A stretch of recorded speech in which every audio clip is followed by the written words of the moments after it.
해발 쌓 0m, 바다보다 훨씬 높은 그곳에서는 기온이 영하 25도까지 떨어질 수 있다. 그곳의 공기는 너무나 희박해서 평범한 사람이 그곳에 서 있기만 해도 10분이 지나면 숨쉬기 어려워지기 시작한다. 1시간 안에 의식을 잃을 수도 있고 구조되지 않는다면 하루 안에 생명이 위험해질 수 있다. 그곳의 산소량은 해수면보다 약 40% 적다. 심장은 거세게 뛰고 폐는 터질 듯하며 머릿속에서는 망치로 내리치는 듯한 통증이 밀려온다. 그곳이 바로 티베트 고원, 세계의 지붕이다. 이 땅은 생명이 존재하기에는 지나치게 가혹해 보인다. 그러나 인류는 한때 그곳에서 살았다. 수천 년 전 최초의 호모사피엔스가 이 땅에 발을 들여놓기 훨씬 이전에 어떤 존재가 보르시의 동그란 모닥불 곁에 앉아 있었다. 그는 비정상적으로 큰 이빨로 고기를 찢어 먹으며 차갑고 희박한 고산지대의 공기를 들이마셨다. 그런데도 그의 몸은 완전히 평온했다. 나는 숨이 차지 않는다. 당신은 의식을 잃지 않을 것이다. 당신은 죽지 않을 것이다. 왜냐하면 그의 피는 우리의 피와 다르게 작동했기 때문이다. 그의 몸은 희박한 공기 속에서도 산소를 흡수할 수 있는 능력을 지니고 있었다. 당시 지구상의 그 누구도 갖지 못했던 능력이었다. 그의 몸에는 낮은 기압 환경에서도 헤모글로빈이 더 효율적으로 작동하도록 해주는 특별한 유전자 돌연변이가 있었다.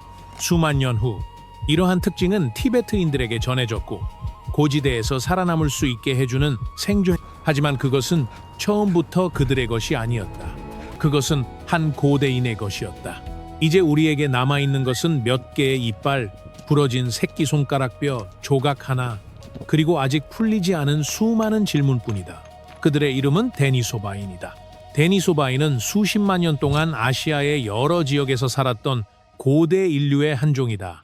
그들의 유전적 흔적은 오늘날 살아가는 수십억 명의 몸속에 여전히 남아있. 그러나 화석 기록 속에서 그들은 거의 완전히 흔적도 없이 사라졌다. 오늘 우리는 인류의 삶 속 어느 하루를 되돌아보려 한다. 수많은 미스터리에 뒤덮인 하루다. 그것은 완전한 골격을 바탕으로 재구성된 하루가 아니다. 현대 과학이 분자 수준의 증거를 토대로 다시 세운 하루다. 끝까지 보기를 권한다. 왜냐하면 당신은 뼈의 형태보다 DNA가 더 잘 알려진 한 존재의 아침을 목격하게 될 것이기 때문이다. 왜 그들의 이빨은 다른 어떤 인류의 이빨보다 컸을까? 9만 년 전 알타이의 동굴에 살았던 신비로운 혼혈 소녀는 누구였을까? 그녀의 어머니는 네안데르탈인이었고 아버지는 데니소바인이었다. 어째서 그토록 작은 DNA 조각 하나가 우리 자신의 피에 대한 이해를 근본적으로 바꿔놓을 수 있었을까? 데니소바 동굴 입구는 남쪽을 향해 있다. 이른 아침에 첫 햇살이 천천히 동굴 안으로 스며든다. 이 동굴은 크지 않지만 그 위치는 거의 이상적이다. 천장은 높고 바닥은 건조하며 약 50m 떨어진 곳에는 강이 흐르고 있다. 이곳은 겨울에는 바깥보다 따뜻하고 여름에는 바깥 공기보다 시원하다. 인류는 이곳에서 거의 끊임없이 약 30만 년 동안 살아왔다. 30만 년, 그 시간이 얼마나 긴지 한번 상상해보라. 수메르의 최초 도시 국가들에서부터 인공위성을 우주로 쏘아 올리는 시대에 이르기까지 우리가 아는 인류 문명의 전체 역사는 약 5억년에 불과하다.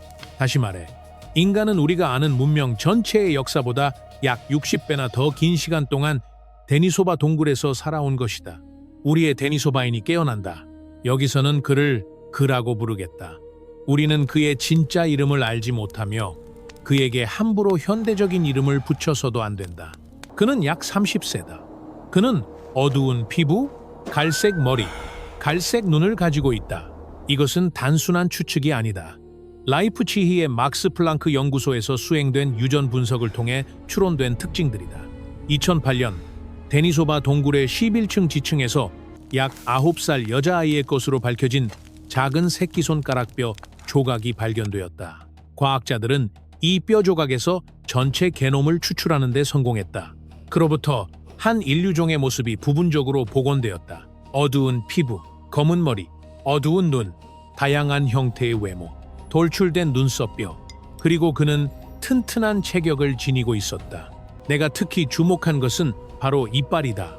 데니소바인의 이빨은 호모사피엔스의 이빨보다 분명히 컸고 심지어 네안데르탈인의 이빨보다도 컸다. 그들의 어금니에는 일반적인 2개의 뿌리 대신 3개의 뿌리가 있었다. 이 특징은 오늘날 동아시아인 약 40%에게서도 여전히 발견된다. 치과 의사가 중국인이나 일본인 환자의 비정상적인 치근 형태에 놀랄 때 그는 자신도 모르게 데니소바인의 유산 일부를 보고 있는 것일지도 모른다. 그가 일어선다. 주변에는 약 20명에서 25명가량의 동료들이 아직 잠들어 있다. 여성, 아이들, 노인들이다. 과학은 아직 이 집단의 정확한 규모를 밝혀내지 못했다. 그러나 유전 분석은 중요한 사실 하나를 드러냈다. 알타이의 데니소바인은 유전적 다양성이 극도로 낮았다. 이는 그들의 집단 내 개체 수가 매우 적었다는 뜻이다. 이 집단은 고립되어 살았다. 근친 교배는 드문 일이 아니었고 어쩌면 예외가 아니었을지도 모른다. 이곳의 삶이 쉬웠기 때문은 아니다. 오히려 정반대였다. 시베리아의 혹독한 기후 속에서 인구는 극도로 희박하게 흩어져 살았다. 따라서 각 집단은 실제로 하나의 가족처럼 서로 가까운 존재였다. 깨어난 뒤 가장 먼저 하는 일, 그것은 불을 지키는 일이었다. 동굴 한가운데에서는 밤새 불씨가 은은히 살아있었다. 사람들은 장작과 마른 나뭇가지를 더하고 타오르는 잿불에 입김을 불어넣어 불을 유지했다. 데니소바인에게 불은 편리한 도구가 아니었다. 그것은 삶과 죽음을 가르는 경계선이었다. 알타이 산맥의 겨울에는 기온이 영하 35도까지 떨어질 수 있다. 지속적인 열원이 없다면 동굴 안에서 살아남는 것은 거의 불가능했다. 고고학자들은 데니소바 동굴 안에서 두꺼운 수층을 발견했다. 이는 이 장소에서 수천 년 동안 불이 계속 타올랐다는 증거다. 화덕 근처에서는 불에 탄 동물뼈, 음식 찌꺼기, 석기들도 발견되었다. 데니소바인은 분명히 음식을 익히기 위해 불을 사용했다. 적어도 그들은 날고기를 좋아하지는 않았던 것이다.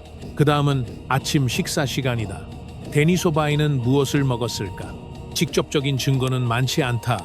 그러나 간접적인 흔적들은 꽤 분명한 이야기를 들려준다. 고고학자들은 데니소바인이 살았던 시기에 동굴 퇴적층에서 말, 들소, 사냥, 긴꼬리 원숭이, 털콧불소, 산토끼, 두더지, 심지어 새의 뼈까지 발견했다. 그 뼈 조각들은 단순히 죽은 동물의 잔해가 아니다. 그것은 한 끼 식사의 흔적이자 사냥의 기록이며 긴 겨울의 기억이고 돌동굴 안에서 보낸 어느 차가운 아침의 흔적이다. 그들은 우리에게 말을 걸고 있다. 데니소바인은 진화의 역사 속을 떠도는 희미한 그림자만이 아니었다. 그들은 깨어났고 불을 피웠으며 먹고 가족을 돌보고 추위와 맞섰다. 그리고 그는 분명 살아있었다. 그가 세상에서 사라지는 그날까지 우리 안에 조용히 남겨진 한 조각의 DNA만을 남긴 채 이 동굴은 여러 생태계가 만나는 지점에 자리하고 있다. 위쪽에는 광대한 산악숲이 펼쳐져 있고 아래쪽에는 길게 이어진 초원 계곡이 있다. 가까운 곳에는 강을 따라 습지 평야도 형성되어 있다. 이 독특한 위치는 데니소바 동굴을 거의 이상적인 서식지로 만들었다. 먹잇감은 계절에 따라 달라졌지만 완전히 사라지는 일은 없었다. 겨울이 되면 사슴과 말은 아누이강 계곡으로 내려왔다. 여름에는 야생 염소들이 동굴에서 몇 시간 걸어가야 하는 고지대 초원에서 풀을 뜯었다. 데니소바인은 한 종류의 먹잇감만을 뒤쫓는 사냥꾼이 아니었다. 그들은 적응력이 매우 뛰어났다. 그는 진정한 잡식성이었다. 그들은 사냥할 수 있는 것은 무엇이든 먹었다. 대형 동물의 고기, 작은 새들, 어쩌면 강에서 잡은 물고기까지도 먹었을 것이다. 그들의 식단에는 뿌리식물, 견과류, 베리류, 그리고 숲과 산이 계절마다 제공하는 모든 것이 포함되어 있었다. 아침 식사를 마친 뒤 그는 도구 하나를 집어들었다. 그리고 이 순간부터 이야기는 특별해진다. 왜냐하면 데니소바인의 도구들은 많은 사람들이 여전히 떠올리는 원시적인 고대인의 이미지와는 완전히 반대되는 사실을 말해주기 때문이다. 고고학자들은 약 5만 년 전으로 추정되는 데니소바 동굴의 퇴적층에서 단순한 돌도끼 이상의 것들을 발견했다. 그곳에서는 정교하게 가공된 석기 조각들, 실을 꿰을 수 있는 구멍이 뚫린 뼈바늘, 광택을 낸 석재 장신구, 가공된 동물 이빨, 심지어 타조알 껍데기까지 발견되었다. 작은 뼈 조각 하나, 믿기 어려울 만큼 작은 구멍 하나, 상상해보라. 지름이 1mm도 되지 않는 구멍을 뼈에 뚫는 일에는 정밀함, 인내심, 그리고 전문화된 도구가 필요하다. 이것은 돌을 두드리고 사냥만 할 줄 아느냐 만적인 존재의 산물이 아니다. 그곳에 남아있는 것은 숙련된 손의 흔적이다. 그것은 장인의 노동이 남긴 흔적이다. 그리고 그 바늘은 훨씬 더 중요한 사실을 드러낸다. 데니소바이는 옷을 꿰맬 줄 알았다. 그들은 단순히 동물 가죽으로 만든 조잡한 옷을 걸친 것이 아니었다. 그들은 가죽을 자르고 맞추고 꿰매어 서로 이어 붙였으며 동물의 힘줄로 만든 실로 그것들을 연결했다. 알타이 지역의 혹독한 기후에서 옷은 단순히 몸을 가리는 물건이 아니었다. 그것은 생존을 위한 기술이었다. 같은 동굴에서는 짙은 녹색 클로라이트로 만든 팔찌도 발견되었다. 그 표면은 놀라울 정도로 반짝이도록 연마되어 있었다. 그 팔찌에는 끈을 통과시키기 위한 작은 구멍도 있었다. 그 연대는 약 4만 년에서 5만 년 전으로 추정된다. 놀라운 점은 가장 가까운 클로라이트 광산이 동굴에서 약 200km 떨어져 있다는 사실이다. 이것은 무엇을 의미할까? 데니소바인이 그 돌을 얻기 위해 그렇게 먼 거리를 이동해야 했던 것일까? 아니면 다른 집단들과 물품을 교환하고 있었던 것일까? 어느 경우든 결론은 분명하다. 그들에게는 자신들의 작은 계곡을 훨씬 넘어서는 이동, 상호작용, 교환의 네트워크가 있었다. 수백 킬로미터에 걸친 자원 교환은 복잡한 사회적 행동의 증거다. 그리고 그것은 과거에는 호모 사피엔스에게만 있다고 여겨졌던 특징이었다. 그러나 데니소바이는 우리의 직계 조상이 알타이에 도착하기 훨씬 전부터 이미 이것을 하고 있었다. 하지만 데니소바 동굴의 비밀은 여기서 끝나지 않는다. 이곳은 단 하나의 인류 종만이 살았던 장소가 아니었다. 이곳은 세 종류의 인류가 살았던 장소였다. 데니소바인, 네안데르탈인, 호모사피엔스의 흔적이 서로 다른 퇴적층에서 발견되었고 때로는 거의 같은 층에서 발견되기도 했다. 서로 다른 세 인류 계통이 같은 동굴을 사용한 것이다. 이것이 같은 날, 같은 시간에 함께 있었다는 뜻은 아니다. 수만 년에 걸쳐 여러 인간 집단이 차례로 이곳을 이용했다. 그들은 왔다. 그들은 떠났다. 그리고 또 다른 집단이 나타났다. 이 동굴은 비워두기에는 너무나 이상적인 장소였다. 그리고 어느 순간 그들은 서로 만났다. 그 만남이 반드시 충돌만을 의미하는 것은 아니었다. 가장 분명한 증거는 2012년에 나타났다. 러시아 고고학자들은 12번째 퇴적층에서 작은 뼈 조각 하나를 발견했다. 그 길이는 약 2cm에 불과했다. 맨눈으로 보기에 그 뼈 조각은 특별할 것이 없어 보였다. 그러나 그 표본이 스웨덴 출신 유전학자 스반테 페보의 연구실로 보내졌을 때 과학계는 뿌리째 흔들렸다. 라이프치히에 있는 그 연구실을 이끌던 페보는 고대 DNA 연구에 토대를 세운 인물 중 한 명으로 평가받으며 이후 2022년 노벨상을 수상했다. 분석 결과 그 뼈 조각은 약 9만 년 전에 살았던 13세가량의 소녀의 것으로 밝혀졌다. 그녀의 어머니는 네안데르탈인이었다. 아버지는 데니소바인이었다. 그것은 수백 세대 전에 일어난 오래된 혼혈의 잔재가 아니었다. 심지어 게놈 속에 희미하게 남은 불분명한 흔적도 아니었다. 그녀는 1세대 혼혈이었다. 어머니는 한 종류의 인간이었다. 아버지는 완전히 다른 종류의 인간이었다. 과학자들은 그녀를 데니라고 불렀다. 그녀는 서로 다른 두 고대 인류의 결합으로 태어난 화석 기록상 알려진 유일한 1세대 혼혈 개체다. 이것은 무엇을 의미할까? 이는 데니소바인과 네안데르탈인이 단순히 서로의 존재를 받아들이기만 한 것이 아니었음을 의미한다. 그들은 관계를 형성할 만큼 충분히 오랫동안 같은 세계에서 살았다. 더 나아가 데니의 아버지 게놈을 분석한 결과 그의 가계에도 네안데르탈인 조상이 있었음이 밝혀졌다. 다시 말해 이러한 혼혈은 우연히 한번 일어난 사건이 아니었다. 그 일은 이전에도 여러 차례 일어났던 것이다. 알타이 산맥은 한때 고대 인류에게 중요한 교차로였다. 그곳은 서로 다른 인류 계통이 만나고 충돌하고 공존하며 때로는 공동의 후손까지 낳았던 장소였다. 하지만 이제 다시 동굴 속 데니소바인의 하루로 돌아가 보자. 정오가 가까워지고 있다. 그는 입구를 지나 동굴 밖으로 나간다. 아누이강 계곡이 눈앞에 펼쳐진다. 그러나 당시의 풍경은 오늘날의 알타이 산맥과는 달랐다. 5만 년 전 이 지역은 광대한 초원지대였으며 유라시아 대륙 북부 대부분을 뒤덮고 있던 거대한 생태계의 일부였다. 차가운 바람이 초원을 스쳐 지나간다. 멀리서 한 무리의 동물들이 함께 이동하고 있다. 희미한 하늘 아래 산들은 말없이 우뚝 서 있다. 마치 고대 인류의 모든 오고감을 지켜본 듯하다. 그리고 그 풍경 속에서 데니소바이는 단순히 과거의 유령이 아니었다. 그는 살아있는 존재였다. 그는 사냥할 줄 알았다. 그는 도구를 만들 줄 알았다. 그는 바느질할 줄 알았다. 그는 교환할 줄 알았다. 그리고 자신의 동굴 밖으로 걸어나와 하늘과 땅의 징후를 읽는 일 또한 삶의 일부라는 것을 알고 있었다. 그곳은 거의 벌거벗은 초원이었다. 이곳은 울창한 숲으로 뒤덮여 있지 않았다. 끝없이 바람에 흔들리는 키 큰 풀들만이 있을 뿐이었다. 그 땅 곳곳에서는 들소, 야생마, 메머드 무리가 빙하기에서 온 거대한 그림자처럼 천천히 움직이고 있었다. 버드나무와 자작나무는 강 계곡을 따라 좁은 띠를 이루며 자라고 있었다. 남쪽을 향한 산빛 아래는 드문드문 소나무 군락이 바위와 메마른 흙의 뿌리를 내리고 있었다. 공기는 차갑고 건조하며 맑았다. 하늘은 끝없이 깊고 푸르렀다. 시야는 수십 킬로미터까지 뻗어나갔다. 그는 먼 곳을 바라보았다. 하지만 무엇보다 중요한 것은 그가 자신이 보고 있는 것을 이해하고 있었다는 점이다. 지평선에서 피어오르는 얇은 먼지층은 말대가 물웅덩이를 향해 이동하고 있음을 알려주었다. 하늘을 맴도는 새들은 포식자가 어딘가에 사냥감의 사체를 남겨두었다는 신호일 수 있었다. 바람의 방향이 바뀌며 축축하고 차가운 냄새를 실어왔다.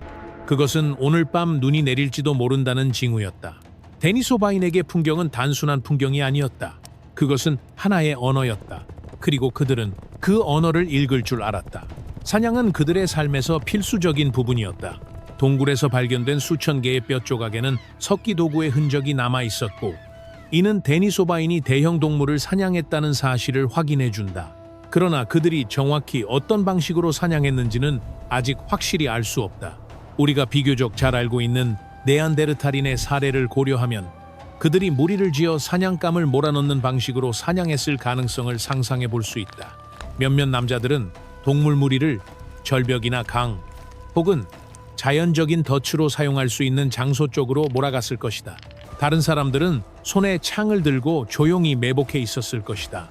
물론 데니소바인에게 금속 창은 없었다. 그것은 훨씬 후대의 발명품이었다. 하지만 뾰족하게 다듬은 끝과 석재 창촉을 단 묵직한 나무창은 건장한 남자의 손에 들렸을 때 충분히 위협적인 무기였다. 이제 우리는 알타이 계곡을 떠나 남동쪽으로 약 0km 이동해보자. 왜냐하면 데니소바 동굴은 훨씬 더 거대한 네트워크 속의 작은 한 지점에 불과했기 때문이다. 2010년 세계가 처음으로 데니소바인의 존재를 알게 되었을 때 자연스럽게 하나의 질문이 떠올랐다. 이곳 말고도 그들은 또 어디에서 살았을까? 그 답은 돌이나 흙에서 나온 것이 아니었다. 그 답은 오늘날 살아있는 사람들의 피에서 태어났다. 유전학자들은 오스트레일리아, 뉴기니, 멜라네시아의 여러 원주민 집단의 게놈에 데니소바인의 DNA가 최대 56%까지 포함되어 있다는 사실을 발견했다. 더욱 주목할 만한 점은 이 DNA가 알타이의 데니소바인 집단에서 온 것이 아니라 또 다른 계통에서 유래했다는 사실이다. 다시 말해 동남아시아 어딘가에 또 다른 데니소바인 집단이 존재했다는 뜻이다. 아마도 오늘날의 인도네시아 주변, 지금은 바다 밑에 잠긴 순다랜드 대륙붕 일대였을지도 모른다. 어쩌면 거의 완전한 데니소바인의 세계가 그들 앞에 펼쳐져 있었을지도 모른다. 과거에는 번성했지만 오늘날 우리는 그 세계에 대해 거의 아무것도 알지 못한다. 그들의 골격은 어쩌면 바다 밑에 잠들어 있을지도 모른다. 빙하기 말 해수면 상승으로 물에 잠긴 채 진흙과 모래층 깊숙한 곳에 여전히 묻혀 있을 것이다. 어쩌면 우리는 그것들을 영영 찾지 못할지도 모른다. 그러나 그들의 유전자는 현대인 수백만 명의 몸속에 여전히 살아있다. 그리고 점차 새로운 발견들이 잇따라 나타나기 시작했다. 2019년 과학자들은 티베트 고원의 바이시아 동굴에서 발견된 거대한 턱뼈가 데니소바인의 것임을 확인했다. 그 뼈는 1980년 한 불교 승려에 의해 발견되었고 이후 대학에 기증되었다. 그 후 거의 40년 동안 그 뼈는 보관소 안에 조용히 잠들어 있었다. 그러다 과학자들이 고대 단백질 분석을 통해 그 진정한 기원을 밝혀냈다.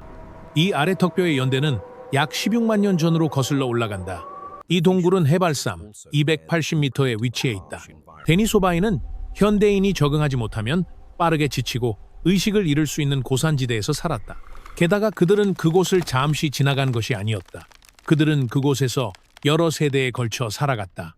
더 나아가 바이시아 절벽 동굴의 퇴적물에서는 데니소바인의 미토콘드리아 DNA도 추출되었다. 그 연대는 약 10만 년 전, 6만 년 전, 그리고 4만 5천 년 전까지 다양했다. 이는 그들이 이 지역에 극도로 오랜 기간 존재했음을 보여준다. 적어도 수만 년 동안, 어떤 경우에는 그 과정이 10만 년 이상 이어졌을 가능성도 있다. 그리고 2025년 또 하나의 발견이 세계를 뒤흔들었다. 중국 과학자들은 하얼빈에서 발견된 유명한 두개골이 데니소바인의 것일 가능성이 매우 높다고 밝혔다. 그 두개골은 1933년 다리 건설 과정에서 한 노동자에 의해 발견되었다.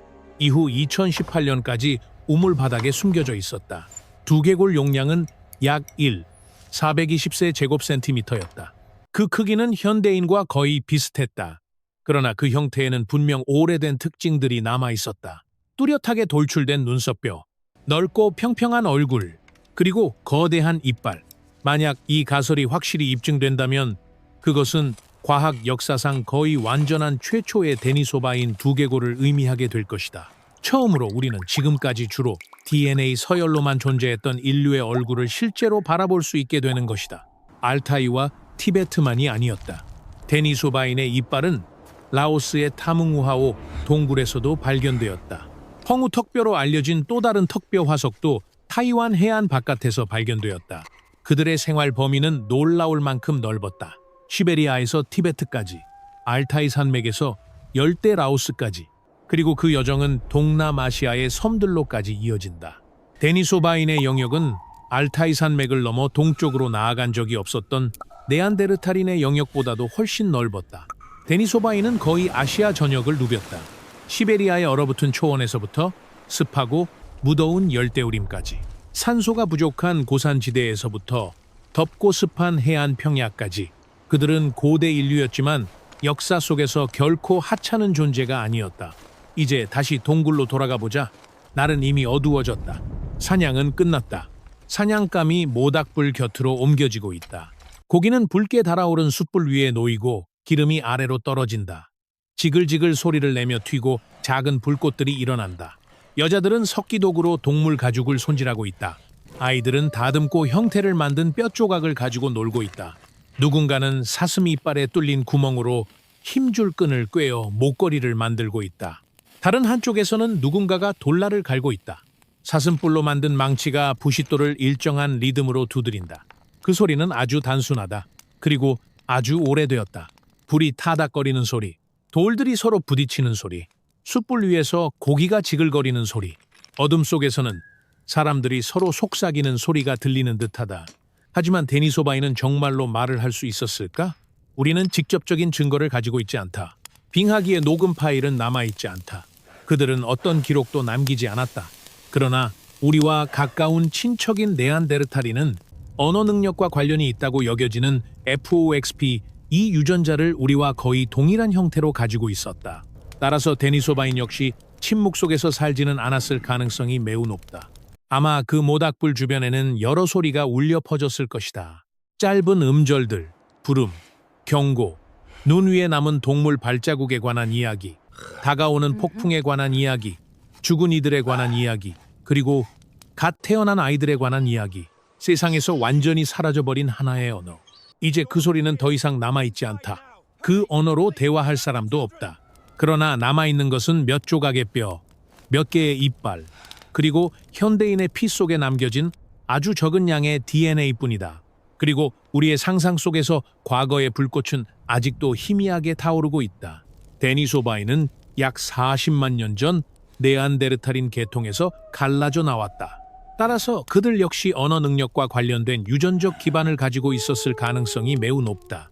그들은 서로 대화를 나누었을지도 모른다. 어쩌면 우리보다 느리게 말했을 것이다. 더 거칠고, 더 낮고, 더 쉰 듯한 소리로 우리와는 전혀 다른 음성으로 말했을지도 모른다. 그러나 그것은 여전히 언어였다.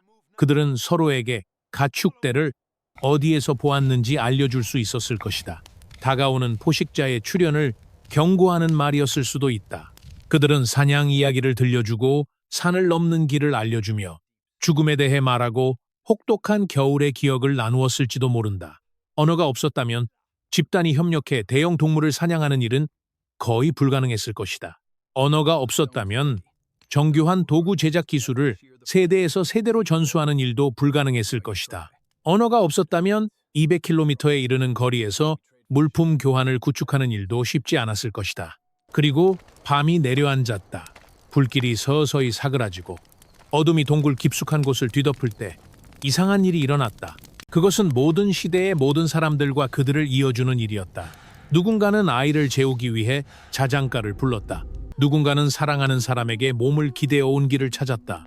누군가는 움직이지 않은 채 누워 눈을 뜨고 붉게 희미해지는 숯불의 반사가 돌 천장에 비치는 모습을 바라보고 있었다. 그들은 무슨 생각을 하고 있었을까? 우리는 결코 알 수 없다. 그러나 데니소바인의 뇌 크기는 우리와 비슷했고 어떤 경우에는 우리보다 더 컸을 가능성도 있다. 그들은 계획을 세웠다. 그들은 기억했다. 그들은 추상적으로 사고할 수 있었다. 그들은 겨울이 다가오고 있음을 알았다. 그들은 봄이 오면 말대가 다시 돌아온다는 것을 알았다. 그들은 또한 산길 너머에 다른 집단이 있으며 그들과 클로라이트 돌을 좋은 품질의 부싯돌과 교환할 수 있다는 것도 알고 있었다. 결국 데니소바인은 사라졌다. 우리는 그들이 정확히 언제, 왜 사라졌는지 알지 못한다. 데니소바 동굴 퇴적물에서 발견된 그들의 마지막 DNA 흔적은 약 5만 년 전의 것으로 추정된다. 티베트에서는 그들이 더 오래 살아남았을 수도 있다. 아마 약 4만 5천 년 전까지였을 것이다. 동남아시아에서는 그보다 더 늦게까지 존재했을 가능성도 있다. 그렇다면 무슨 일이 일어났을까? 호모 사피엔스가 나타났다. 그들은 더 많았고 더 조직적이었으며 새로운 기술과 더 넓은 사회적 네트워크를 갖추고 있었고 어쩌면 더 복잡한 형태의 언어도 가지고 있었을 것이다. 기후도 변했다. 그들의 생존 기반이었던 동물들은 점차 사라졌다. 생태계는 교란되고 재구성되었다. 아마도 데니소바인을 어둠 속으로 밀어넣은 이유는 하나가 아니었을 것이다. 기후, 경쟁, 환경 변화, 그리고 그 다음 우리의 등장. 여러 압력이 동시에 그들을 짓눌렀을 가능성이 있다. 그러나 데니소바인은 완전히 사라지지 않았다. 그들은 네안데르탈인도 했던 일을 했다. 우리 안으로 섞여 들어왔다. 2019년 유전학자들은 적어도 3개의 서로 다른 데니소바인 집단이 서로 다른 시기와 장소에서 현대 인류의 조상과 교배했다는 사실을 밝혀냈다. 그중 하나는 알타이 계통이었다. 또 하나는 티베트와 관련된 집단이었다. 세 번째 집단은 동남아시아에서 왔다. 오늘날 멜라네시아에는 데니소바인 DNA 비율이 가장 높은 지역 집단이다. 세 집단, 세계의 세계, 거의 잊혀진 세계의 역사. 어쩌면 그곳에는 한때 문화가 있었을지도 모른다. 그곳으로 가는 길이 있었을지도 모른다. 그곳에는 사냥 전통이 있었을지도 모른다. 세대를 거쳐 전해진 이야기들이 있었을지도 모르며 이 집단들 사이에는 관계가 존재했을지도 모른다. 하지만 그 모든 것은 사라졌다. 남아있는 것은 먼 후손들의 혈관 속에 잠들어 있는 몇몇 분자뿐이다. 데니소바인의 이야기는 과학의 본질을 가장 순수한 형태로 드러낸다. 불과 20년 전만 해도 그들의 존재를 아는 사람은 아무도 없었다. 그들의 이름은 어떤 교과서에도 없었다. 그들의 얼굴은 어떤 박물관에도 전시되어 있지 않았다. 어떤 과학자도 인류 진화 지도를 가리키며 이렇게 말할 수 없었다. 여기에 또 다른 인류가 있었다. 그러던 중 시베리아의 한 동굴에서 작은 새끼손가락뼈 조각 하나가 발견되었다. 그 뼈 조각 하나가 인류사의 이해를 근본적으로 바꾸어 놓았다. 실제로 또 다른 종류의 인간이 우리 조상과 같은 시대에 살고 있었다. 그들은 우리를 만났다. 그들은 우리와 교배했다. 그리고 오늘날 살아있는 수십억 명의 몸에 흔적을 남겼다. 치과 의사가 환자의 셋뿌리 어금니를 발견할 때마다, 티베트의 목동이 해발로 0m에서 깊게 숨을 들이쉴 때마다, 유전학자가 현대인의 게놈 속에서 이전에 알려진 어떤 서열과도 다른 DNA 조각을 발견할 때마다 데니소바 동굴의 그림자가 다시 떠오른다. 그리고 어쩌면 가장 놀라운 사실은 이것이다.